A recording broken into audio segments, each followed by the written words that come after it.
और आइए अब आपको दिखाते हैं वाराणसी की कैंट सीट से वोटर पंच।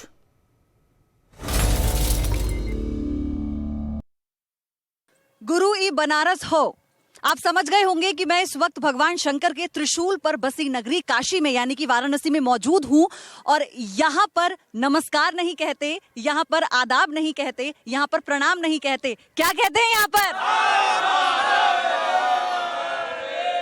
तो इसी जयकारे के साथ शंखनाद करते हैं अपने खास कार्यक्रम वोटर पंच की, जहां आज हम पहुंचे हैं वाराणसी के कैंट विधानसभा क्षेत्र में और जानेंगे क्या कहते हैं यहाँ के सियासी समीकरण और जानेंगे कि आखिर क्या समस्याएं हैं जनता की और क्या सोचकर वो इस बार अपने प्रत्याशियों को वोट देंगे और साथ ही नेताओं से भी जानेंगे कि आखिर क्यों जनता उन्हें वोट दे। लेकिन उससे पहले मैं आपका परिचय करा देती हूँ कौन कौन हमारे साथ बना हुआ है। बीजेपी से हमारे साथ इस वक्त शंकर गिरी साहब हैं और उसी के साथ कांग्रेस से हमारे साथ कमलाकर त्रिपाठी साहब मौजूद हैं।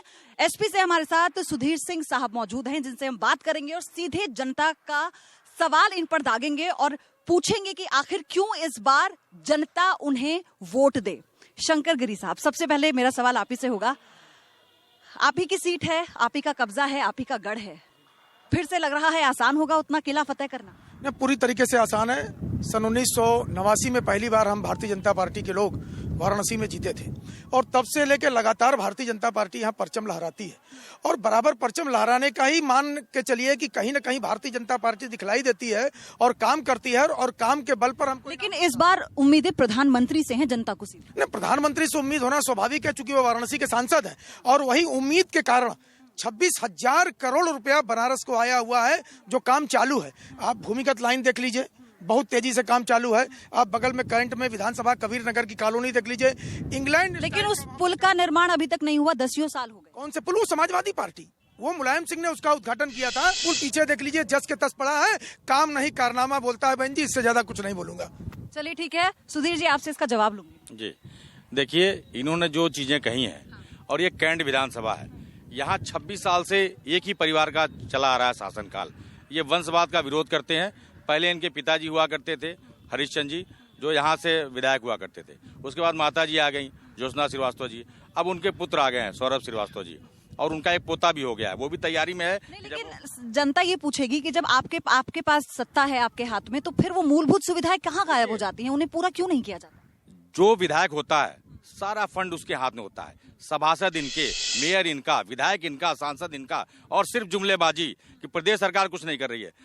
पूरे बनारस की जनता जानती है कि जो भी काम हुआ है वो प्रदेश सरकार ने किया है और अखिलेश यादव ने किया है।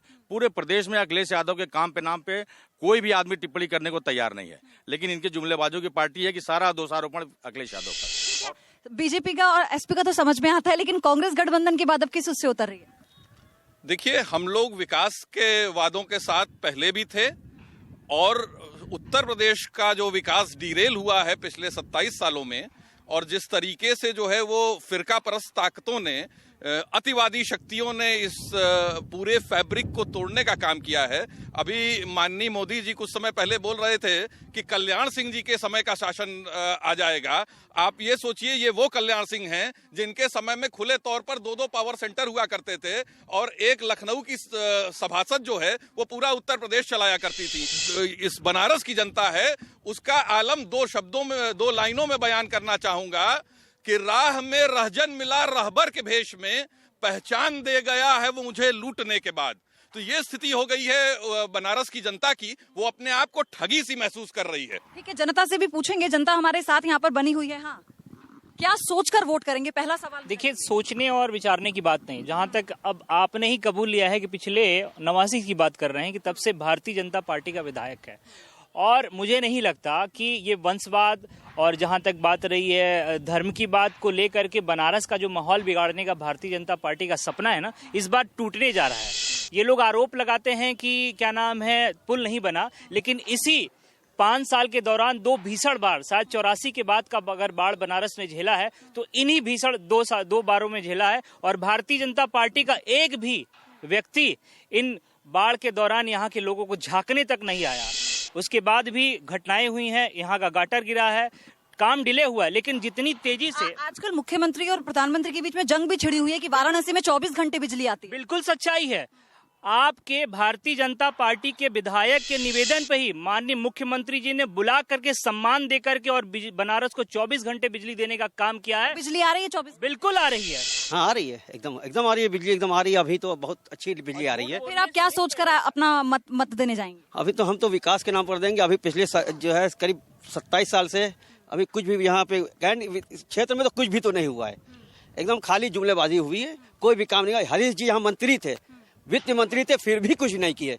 मेयर इनका, सांसद इनके, अभी तो प्रधानमंत्री इनके खाली जो है अभी कोर्टों के नाम पे यहाँ ठगा गया है हम लोगों को। अब हम लोग जो वोट करेंगे विकास के नाम पर देंगे। बिल्कुल। और ये सवाल मेरा था, ये मैं आपसे लूंगी। शंकर जी की बात हुई थी कि क्यूटो बना देंगे वाराणसी को, क्या अभी तक शुरू हुआ है? क्योटो के मामले में आपको बता दें, क्योटो एक दूसरी संस्कृति है, बनारस की दूसरी संस्कृति है। प्रधानमंत्री ने जब क्योटो को देखा तो क्योटो में एक चीज देखा कि वहां पर भी गलियां थी, गलियों में मंदिर थे, और बनारस में भी गलियां हैं और गलियों में मंदिर है। तो क्योटो और बनारस एक दूसरे के पूरक हैं। अब बाकी हमारे मित्रों ने कहा कि साहब ये नहीं हुआ, वो नहीं हुआ। एक मिनट क्यों प्रोदू जी बता दूं, अगर कुछ नहीं हुआ तो 27 साल से भाजपा जीत क्यों रही है? मैं जनता से यही पूछना चाहता हूं, और जनता के नाम पर जो राजनीतिक लोग खड़े हैं मैं उनसे पूछना चाहता हूं। आपने जिनसे पूछा, ये जनता नहीं है, ये एक राजनीतिक दल के लोग हैं। और 27 साल से अगर हम जीत रहे हैं तो अपना शकल दिखा को तो जीत नहीं रहे। सीवर की सबसे ज्यादा परेशानी है, जो लोगों ने भी बताया यहाँ पर, और पीने का पानी सबसे बड़ी समस्या बना हुआ है। देखिए, पीने का पानी और सीवर एक ऐसा मुद्दा है, और बनारस में 74वां संशोधन लागू होने की बात बराबर भारतीय जनता पार्टी करती थी। 74वां संशोधन लागू न होने के कारण मेयर के पास वित्तीय अधिकार केवल 1 लाख रुपया है, और 1 लाख से ज्यादा अधिकार किसको है? नगर आयुक्त को। नगर आयुक्त किसका सुनेगा? मुख्यमंत्री का। तो स्वाभाविक है मुख्यमंत्री काहे चाहेंगे कि साहब वाराणसी का विकास हो? क्योंकि जब हम यहाँ चुनाव लड़ रहे थे प्रधानमंत्री जी, तो हम बड़ा नगर की बात करते थे कि मेरा बड़ा नगर देख लीजिए। और आज अगर हम यहाँ पर वो विकास करा लिए होते आदरणीय मुख्यमंत्री जी के कहने के कारण, तो ये होता कि साहब हमारा वाराणसी देख लीजिए। एक योजनाबद्ध तरीके से बनारस के विकास को आदरणीय मुख्यमंत्री जी ने रोका है। प्रधानमंत्री जब आए थे तो उन्होंने कहा कि मुझे माँ गंगा ने बुलाया है। उन्होंने गंगा सफाई की बात कही उस पे लेके। उन्होंने कहा कि मशीनें हम लेकर आएंगे ऐसी जिससे गंगा साफ होगी, उससे गंगा साफ होगी तो बनारस साफ होगा, मतलब कैंट भी साफ होगा। आप ठीक सामने देख लीजिए, एक मशीन लगी हुई है। आप नाव से जाइएगा तो बुलबुला छोड़ेगा। यहाँ से लेके 80 के बीच में 6 मशीन लगी है, 6 मशीन लगी है। और ईमानदारी से आप देख लीजिए आज की गंगा क्या है और कल की गंगा क्या है। यहाँ की घाट देख लीजिए। मोदी जी के जवाब तो मुख्यमंत्री से भी मांगेंगे ना सुधीर जी। देखिए, ये गंगा के लिए इन्होंने अलग मंत्रालय बनाया है। कोई भी काम गंगा के नाम पर सिर्फ लूट हो रही है। गंगा माँ गंगा ने बुलाया है, और अभी आप पानी में उतर नहीं सकती हैं। सीधे सारे सीवर यही गंगा में मिल रहे हैं, और कोई काम नहीं हुआ। लोग गांवों को गोद ले रहे थे, वो खुद यूपी की गोद में चले आए हैं। आप ये समझिए, इनको सिर्फ जुमलेबाजी के अलावा और कोई काम नहीं आता है। कांग्रेस ने भी तो क्या किया है? कांग्रेस ने जब हम केंद्र सरकार में 27 सालों से तो हम प्रदेश में थे नहीं, केंद्र सरकार में जब हम थे वो तो अब गठबंधन हुआ ना, तो आप कह रहे हैं तब मैं आपसे क्या किया है वो सुन लीजिए। जितने कुंडों की साफ सफाई हुई है वो कांग्रेस के समय का काम है। जितने घाटों का संरक्षण हुआ है। कमलाकर जी, तब मुख्यमंत्री अखिलेश यादव कहते थे कि पक्षपात होता है। अब वो बीजेपी के लिए भी यही कहते हैं, केंद्र में अगर बीजेपी की सरकार है, वो कांग्रेस के समय पर भी वो क्या कहते थे और क्या नहीं कहते थे जो प्रत्यक्ष है। आज माननीय प्रधानमंत्री जी का स्तर इतना गिर गया है कि वो मंच से ये बयान देते हैं कि रमजान में लाइट आती है और होली पे लाइट चली जाती है। इस तरह का बयान क्या प्रधानमंत्री को शोभा देता है? क्या ये समाज को बांटने की राजनीति नहीं हो रही है? ये बात करते हैं विकास की और काम करते हैं विनाश का। तो इसलिए ये पूरे जगह एक्सपोज हो चुके हैं। और कैंट विधानसभा की जनता तो भारतीय जनता पार्टी से और एक परिवार के शासन से तंगहाल हो चुकी है। ये भारतीय जनता पार्टी के महापौर साहब हैं। महापौर साहब का नगर निगम का कहानी है कि 10,000 रुपया का खंभा 20,000 में करता है, और जो 10,000 का लाइट लगता है उसमें 50,000 कमीशन खोरी भी बीजेपी के महापौर साहब ने किया है। बिजली आ रही है 24? कहीं बिजली जो आ रहा है ये करेंगे, 24 घंटा बिजली तो आ रही है। खाली बस चुनाव भर ही रहता है। बाकी अभी तो देखेंगे, जब से मुख्यमंत्री हमारे जी आए हैं मोदी जी ने, तब से बिजली को सुधार हुई है।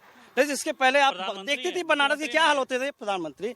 इसके पहले आपने देखा होता कि लाइट की बुरी स्थिति रहती थी, 5-5 घंटा 8 घंटा तो दिन में जाती थी, रात को भी वही हाल होता था यहाँ का। अब जाके ये 2 साल 3 साल में कुछ लाइट हद तक बहुत अच्छी हुई है, हम ये मानते हैं। देखिए नहीं, कैंट की अगर मैं बात करूं तो यहाँ पर बिजली की और पानी की जो समस्या उत्पन्न हुई थी उसको लेकर क्या है? कुछ हद तक देखिए, हद तक हम मानते हैं कि ठीक हो रही है और आगे भी ठीक होगी। हमारा प्रयास चल रहा है उन लोगों का, जो यहाँ के विधायक सांसद वगैरह हैं, सब लोग ध्यान दिया, ऐसी बात नहीं है। कुछ हद तक साफ हुआ है, अच्छा हुआ, पीने योग्य पानी आ रही है, इस बात नहीं है कि नहीं हो रहा है काम, हो रहा है काम, लेकिन हाई आने वाले दिन में और भी अच्छा काम होगा, ये हम कहते हैं। एक चीज, एक जनता क्या चाहती है, हमें नहीं मतलब है टेक्निकलिटी से, हमें ये मतलब है कि पिछले 8 सालों से जो हमारे सड़क खुद गए हैं, सड़क खुदा, पानी गिरा, उसमें किसी परिवार का कोई सदस्य मर गया, अब बताइए ना, कोई जवाब दे है, कोई जवाब देगा उस परिवार को जिसके परिवार का कोई मुखिया चला गया, जिसकी बेटी, जिसकी बहन चली गई, आप उस पर बात नहीं करते हैं। हमारे प्रतिनिधि यहाँ पे हैं, हमारे प्रतिनिधियों का काम है ना कि कम से कम, नहीं तो अगर स्टेट गवर्नमेंट नहीं करती है तो प्रतिनिधि आए, अपना प्रतिरोध वहाँ उनको दिखाए कि नहीं साहब आप नहीं कर रहे हो तो करो, लेकिन कौन आता है? हम तो अच्छा, इस बार जब आप अपना मतदान करने जाएंगे तो क्या सोचेंगे दिमाग में, कि क्या चीज सोचकर मतदान? सिर्फ एक ही चीज सोचेंगे, सबसे पहला तो एक चीज सोचेंगे कि बनारस में जितने भी प्रतिनिधि मौजूदा दौर में हैं उनको वोट नहीं देना है। मैं एक सामाजिक संस्था से बिलोंग करता हूं, सामाजिक सेवक हूं, और मुझे सिर्फ एक ही है कि जो प्रतिनिधि अच्छा होगा उसी प्रतिनिधि को वोट देंगे। देखिए, भारतीय जनता पार्टी के लोग की एक ही कहानी है, जब जब चुनाव आता है तब तक राम का नाम लेंगे, कभी श्याम का नाम लेंगे, और काम का नाम ये कभी नहीं लेते हैं, और काम कोई नहीं करते हैं, सिर्फ झूठ बोलते हैं। नहीं, मुझे ये बताइए, झूठ बोलने का कार्य हाँ, करते हैं। ठीक है, क्योंकि शंकर जी, जो गुस्सा है लोगों का वो लाजमी है, क्योंकि आप ही की पूरी सीट है इतने सालों से, इतने समय से, हाँ, इतने समय से आप लोग यहाँ पर हैं। लेकिन अगर मैं कैंट की विधानसभा की इसी क्षेत्र की बात करूं तो मूलभूत सुविधाओं का अभाव लगातार बना रहा है यहाँ पर। अभी आप लोगों से भी जब चर्चा हो रही थी तो आप लोगों ने बताया, तो अब क्योंकि इतने समय से विधायक साहब हैं, वो काम नहीं कर रहे हैं, अब और किस तरह के जो मुद्दे हैं वो आप लोगों के जहन में है कि क्या सोचकर अब मतदान करना है, क्या सोचकर अब अपना जो मताधिकार का? नहीं, जो इसके पहले पूरा ताकत जिस परिवार में था, वो भाजपा को लेकर के था, चाहे जैसे भी था, उन लोगों ने काम नहीं किया। जिसको मौका नहीं मिला हम लोग उसको मौका देंगे। उनके परिवारवाद का आरोप बीजेपी पर लगा है, परिवारवाद का आरोप बीजेपी पर भी लगा है। जी, परिवारवाद पर मैं बोलूं उसके पहले अपने रत्नाकर भाई को एक जवाब खाली दे दूं। 27 साल यूपी बेहाल, आज से 20 दिन पहले 27 साल यूपी बेहाल था और गठबंधन होते यूपी मालामाल हो गया। तो पहले तो कांग्रेस और समाजवादी पार्टी का ये गठबंधन है कि लठबंधन है, पहले इस पर चर्चा हो जाए। और रही परिवारवाद की, बहन जी, जो लड़का यहाँ लड़ रहा है सौरभ श्रीवास्तव, मैं आज से 18 साल पहले युवा मोर्चे का महानगर अध्यक्ष था और वो 18 साल पहले वो महानगर का उपाध्यक्ष था। 18 वर्षों से जो राजनीतिक जीवन में काम कर रहा है, अगर उसके पिताजी विधायक थे, उसकी माताजी विधायक थी, तो ये कौन सा गुनाह है? उसको काम नहीं करना चाहिए था राजनीति में? ठीक है, नहीं, सबसे बड़ी बात, हाँ, मैं आ रही हूँ। परिवारवाद, बहन जी, वो होता है जो पैदा होते नेता हो जाता है, जैसे हमारे राजीव गांधी जी, राहुल गांधी जी, सोनिया गांधी। नहीं, कमलाकर जी, सुधीर जी, ठीक, अब आप मिल गए, जिनके खिलाफ आप प्रचार कर रहे थे, आप मिल गए उनके साथ। मजबूत नहीं करना, इस प्रदेश को मजबूत करना है, इस प्रदेश को एक ऐसी सरकार देनी है। जब पार्टी मजबूत होगी तो ही तो प्रदेश मजबूत होगा ना? नहीं, उत्तर प्रदेश के 2 युवाओं ने ये तय किया कि इस प्रदेश का मुस्तकबिल ऐसा होना चाहिए कि जहां रोजगार, नौजवानों को रोजगार मिल सके, जहां बहनों की सुरक्षा हो सके। सुधीर जी, नहीं लग रहा कि मुख्यमंत्री से नाराज है जनता कहीं ना कहीं? गठबंधन नाराजगी नहीं है। अभी हमारे जैसे गिरी साहब कह रहे थे कि 27 साल से हम जीतते चले आ रहे हैं, तो वो भी हम बता देते आपको कैसे जीतते हैं। इन लोगों ने एक फार्मूला बना लिया, जनता कोई काम नहीं करना है, चुनाव जिस दिन पोलिंग होती है, ये ठीक 11 बजे। लेकिन आप किस आधार पर जनता के बीच में जाएंगे? ये ठीक, आप भी तो सत्ता में, पहले जीतते कैसे ये सुन लीजिए। ठीक है, 11 बजे पहुंचते हैं, झंडा नोच के लोग फेंक देते हैं और एक हल्ला करते हैं कि साहब मुसलमान जीत गया। अब ये काशी काबा बन गई, इसी बात पर ये पूरा हिंदू वोट ले लेते हैं। 11 बजे के बाद जो हिंदू वोट पड़ता है, इनको पड़ जाता है। आप देखिए, हिंदू मुस्लिम का विषय मैंने उठाया, हमने तो कहीं नहीं उठाया किसने? समाजवादी पार्टी ने। तो ये इन लोग की करनी है कि साहब हिंदू मुसलमान को लड़ाओ और वोट लेते रहो। और अगर हिंदू मुसलमान की बात ना होती तो चार दीवारी पे केवल बात करते।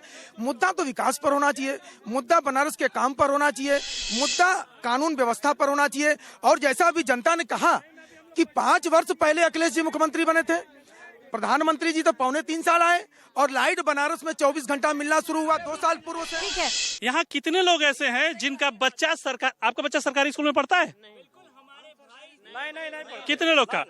एक चीज है जितने पैसे खर्च होते हैं, हमने एक एवरेज निकाला था कि सरकारी स्कूल में जो बच्चे पढ़ते हैं उनके ऊपर खर्च जो होता है 5 से 6 हजार पर स्टूडेंट होता है। सरकारी स्कूलों की जो फीस है वो 2-2.5 हजार रुपया है, प्राइवेट की। तो कुछ ऐसी सिस्टम क्यों नहीं बना? हम प्राइवेट से ज्यादा पैसा सरकार खर्च कर रही है, तो सिस्टम ऐसा क्यों नहीं बनाते हैं? मैंने अभी देखा मनीष को दिल्ली में, उन्होंने इतना बढ़िया काम किया, इतना बढ़िया कि सरकारी स्कूलों को प्राइवेट स्कूलों के पैरेलल ला करके रखा हुआ है। हम क्यों नहीं कर सकते हैं? गंदगी बहुत बड़ा मसला भी यहाँ पर। गंदगी बहुत बड़ा मसला है। जब से हमारे माननीय प्रधानमंत्री नरेंद्र मोदी जी बने हैं, कहा जाता है कि काशी में साफ सफाई। मैं बोलता हूँ जब वो आते हैं बनारस में तो शौचालय के लग जाता है, लेकिन उनको जाते ही 2 दिन बाद वो हट जाता है। मुझे जानना है कि ये जाता कहाँ है। और जो बनारस सांसद रहते हैं, जैसे कि मुरली मनोहर जोशी जी थे पहले, वो जीते हैं और कहाँ गायब हो गए कुछ अता पता नहीं है उनका। वो कब गायब होते हैं, कहाँ गायब होते हैं, कुछ पता नहीं होता। मुझे ये जानना है कि जो यहाँ के प्रतिनिधि बनते हैं, जो एमएलए, जो विधायक, जो सांसद बनते हैं, वो मौजूदा दौर से जनता की प्रॉब्लम सुने। पिछले लोकसभा चुनाव में सभी लोगों ने भारतीय जनता पार्टी को, नरेंद्र मोदी को वोट दिया था। बनारस और पूर्वांचल की जनता ने इसलिए उनको वोट दिया था कि बनारस का और पूर्वांचल का सर्वांगीण विकास करेंगे, मगर नरेंद्र मोदी ने विकास नहीं किया। काशी की जनता, पूर्वांचल की जनता बनारस में एम्स की मांग कर रही है, बहुत दिनों से हम लोग आंदोलन कर रहे हैं, और पूर्वांचल राज्य की मांग कर रहे हैं। ये दोनों पे नरेंद्र मोदी चुप्पी साधे हुए हैं। इस बार बनारस की जनता जाति, धर्म, संप्रदाय से ऊपर उठ के वोट करने जा रही है। उसका रिजल्ट, विकास के मुद्दे पर उसका रिजल्ट आपको देखने को मिलेगा। विकास के नाम पर देंगे, जुमलेबाजों से दूर रहेंगे। कहते हैं कि मेरे साथ 125 करोड़ जनता है, 403 एमएलए में एक जिसके पास मुसलमान नहीं, उसके पास 125 करोड़ हुए कहाँ से? विकास नहीं है, इसलिए वो कब्रिस्तान और शमशान एक साथ लड़। क्या इनके राज्य में, जितने भी इनके राज्य हैं, 7-8-9 राज्य, क्या शमशान और कब्रिस्तान एक साथ ये रखे हुए हैं? मैम देखिए, जहाँ तक प्रधानमंत्री का संसदीय क्षेत्र है और विकास की बात हो रही है, तो मैं एक सामान्य जनता की हैसियत से मैं यही कहना चाहता हूँ कि काशी की जनता को यहाँ के सांसद ने भिखमंगा घोषित कर दिया है। जैसे जब प्रधानमंत्री जी का कार्यक्रम लगता है यहाँ पे काशी में, तो एक काम होता है विकास को दिखाने के लिए कि उनको जिन जिन रास्तों से गुजरना होता है, गुजरात के कोई बड़े व्यवसायी आकर के जो है 100-200 डस्टबिन लगा देते हैं, फिर उनके जाने के बाद वो डस्टबिन वहां से हट जाता है स्वच्छता के नाम पे। और एक सेकंड, नगर निगम के द्वारा जो ऐप के नाम पे करोड़ों रुपए का जो है भोजन की व्यवस्था हुई है, तो ये काशी की सफाई जो है झाड़ू से होगी, न कि ऐप से होगी। बगल में गंगा है, बगल में गंगा जी हैं। देखिए यहाँ जो है ई बोट जो है प्रधानमंत्री जी ने लॉन्च किया था कि इससे जो है ई बोट होगा, और आज स्थिति है कि ई बोट में बैटरी तक नहीं है। मतलब ये बेचारे जो है, ये केवट है, ये कहाँ चार्ज करेंगे और कहाँ चला करके चलाएंगे। और ये लोगों को अपना विकास कराने के लिए चुनाव का इंतजार क्यों करना पड़े कि उससे पहले जब सारे राजनीतिक दल पहुंचेंगे, रैलियां करेंगे और नए नए वादे करेंगे, तो कुछ थोड़ा विकास उस दौरान कर देंगे। ये जो मानसिकता लोगों की बन गई है ना, ये नहीं लगता कि ये किधर ले जा रहा है देश को? देखिए, ये डिबेट अगर आप बगल के घाट पर करती तो स्थिति कुछ और होता। अभी आप जिनसे बात कर रही थी वो सूर्या फाउंडेशन के हैं, इनके 2 प्रत्याशी लड़ रहे हैं दक्षिणी और कैंट में। ये कहाँ मोदी को मानेंगे? जो सामने खड़े लोग हैं, ये कहीं ना कहीं समाजवादी पार्टी या कांग्रेस पार्टी के पदाधिकारी हैं, ये कहाँ मानेंगे? आप देखिए, मैं बीच में नहीं बोलता हूँ, हाँ ठीक है बहन जी। अब आप आइए, मैंने पहले कहा कि 8 मार्च को फिर आएगा और फिर भारतीय जनता पार्टी जीतेगी। 27 वर्ष से जीत रहे हैं। क्या उस समय हिंदू मुस्लिम नहीं होता था? आज ही दिखाई दे रहा है। एक पीआरएफ दाखिल हुआ कि मुख्यमंत्री के क्षेत्र में अगर बिजली कानूनन दी जा सकती है तो प्रधानमंत्री के क्षेत्र में क्यों नहीं दी जा सकती? तब जाकर 24 घंटा बनारस में बिजली मिलना शुरू हुआ, इसके पहले नहीं मिलता था। कांग्रेस के मित्र से मेरा ये सवाल है कि अगर मेरा प्रधानमंत्री निकम्मा है, उसके विचार अच्छे नहीं है, तो आपके अभी चुनाव हुए हैं मुंबई और उड़ीसा में, वहाँ से आपका सुपड़ा कैसे साफ हुआ? दूसरी चीज आपके प्रधानमंत्री के चुनाव के तुरंत बाद दिल्ली में सुपड़ा साफ हो गया, बिहार में सुपड़ा साफ हो गया। ये स्थिति है। ठीक है, स्थिति ये ठीक है, ये स्थिति ठीक है। यूपी के जिला पंचायती में बीजेपी का सुपड़ा साफ हो गया, मोदी के गोद लिए गांव में सुपड़ा साफ हो गया, राजनाथ के गोद लिए गांव में सुपड़ा साफ हो गया। क्या हुआ यूपी में? अभी हम यूपी हैं, यूपी देखेंगे। यूपी में जिला पंचायत सपा और कांग्रेस ने जीती है। बीजेपी का सुपड़ा यूपी के जिला पंचायत से साफ हुआ। पयोधी जी देख रही हैं यहाँ जिस तरीके से गुंडाई है ना, इसी गुंडा राज को खत्म करने के लिए हर बार यहाँ भाजपा जीतती है। देखिए यहाँ भारतीय जनता पार्टी के जीतने का बहुत सही चीज आपको बता दें क्या पयोधी जी, अभी आप यहाँ देख रहे हैं बोलने से रोका जाना। भारतीय जनता पार्टी को यहाँ व्यापारी वोट देता है, सीधा साधा आदमी वोट देता है। कांग्रेस को नहीं, उत्तर प्रदेश को फायदा होगा। उत्तर प्रदेश में एक ऐसी सरकार सपा और कांग्रेस के गठबंधन की बनेगी जहां दो युवाओं का विजन, विकास का विजन होगा, जहां हर हाथ तरक्की होगी, हर हाथ पैसा होगा और सुरक्षा होगी। समय मेरे पास कम है, अब मैं आपसे सिर्फ यही चीज जानना चाहती हूँ कि जब वोट करने जाएंगे तो जो दिमाग में होगा, जो मानसिकता होगी, वो किसी पार्टी को लेकर होगी, व्यक्ति विशेष को लेकर होगी, या सिर्फ अपना विकास देखना है? इस बार का हमारा मतदान गिरना है। ठीक है दीदी, देखिए दरअसल बात यह है कि इस पार्टी को हम लोग वोट देंगे कि जो जातिवाद और जो भेदभाव ना रखे। आज पूरा हमारा देश जो है वो आज हमारे क्षेत्र की ओर देख रहा है, तो केवल जो है विकास का मुद्दा होना चाहिए, इसके अलावा और कोई मुद्दा नहीं। हम सहमत है भाई साहब से, एकदम विकास जो हुआ है, विकास